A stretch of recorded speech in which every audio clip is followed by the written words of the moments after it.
тохирдлын 55% нь гэр хорооллоос тоосон зур PM-ийн 17% нь гэр хорооллоос гэдэг тоо худлаа тоо. Худлаа юмн дээр үндэслэхээр гарах шийдвэр нь худлаа байж таарна. Нүүрснээс гарч байгаа утаа өвөл гарч ирдэг. Хэрвээ 50% нь байсан бол 100 хаачцээ. Одоо ингээд худлаа үрд тооноос болоод гол асуудал машин юм шиг яриад байгаа байхгүй. 100 болохоор машин явдаг шүү дээ, утаа байдгүй шүү дээ. Хортой элементүүд бол бий, хийнүүд. А нөгөө бидний айгаад байгаа утаа ч байхгүй. Тэгэхээр буруу дүгнэлтүүд нэгдүгээрт нь энээс болоод нөгөө гэр хороололд дулаан сууц барьж иж цахилгаанаар халаа нү, хийгээр халаа нү, нүүрсээр халаа нү, баг түлш хэрэглэн баг утаа гарна. Хашаанда дулаан байшин барихад ипотекийн их усүр олгоно гэж засгийн газрын үйл ажиллагааны хөтөлбөрт оруулсан боловч санхүү дээр нь их усүр тавиагүй. Төсөв дээр зөндөөс одоо байхгүй. Ипотек дээр хэдэн төгрөг тавих нэг асуудал. Дараагийнх нь худлаа дүгнэлт хийсэн учраас цахилгаан машиныг татвараас чөлөөлөх асуудал ярьж байгаа. Хятадын цахилгаан машиныг утаагаар далимдуулж дэмжих нь Монголын бодлого биш. Дараа нь хий. Утаараас болоод хийг дэмжих. Хий хэрэгтэй. Гэхдээ Оросын хийг дэмжих нь Монголын бодлого биш. Монголд нүүрснээс ямар хий гаргаж байгаа гэдэг нь асуулт. Байгалийн хий юм уу? Савлгаатай хий юм уу? Савлгаатай пропон бутаа юм бол тэрнтэй төстөө нүүрснээс DME гэдэг хий гаргах тэзүү хийгээ баталсан. Айл 10 хэдэн жилийн өмнө.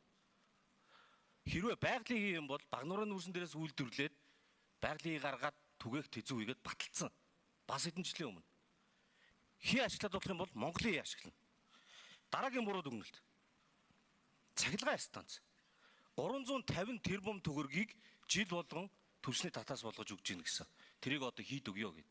350 тэрбум төгрөгөөр 100 мегаватт цахилгаан станц барина. Дулааны цахилгаан станц.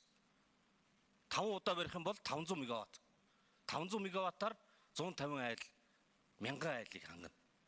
Цахилгаан халаалтаар болоод дулаанаар гэр ороодлын одоо энэ босоо чиглэлүүдийн дунд нэг станц барихад нилээ хэсгийг хангаж байна. Дараагийнх нь түлш, шахмал түлш. Шахмал түлшний дэгдэмхий баг байх юм бол тортог баг гарна. Дэгдэмхий баг байх юм бол илүү агаар хэрэгтэй агаар байхгүй учраас угаар хий гарч хүн ордолдог байхгүй. Тийм учраас дэгдэмхий баг байна гэж хит халуураад хагас коксоор түлхэх юм бол угаарын хий илүү ялгарна. Утаанд баг хортой жанр нь эрсдэлтэй. Тэр нь 100-наас хамаардаг үнэн.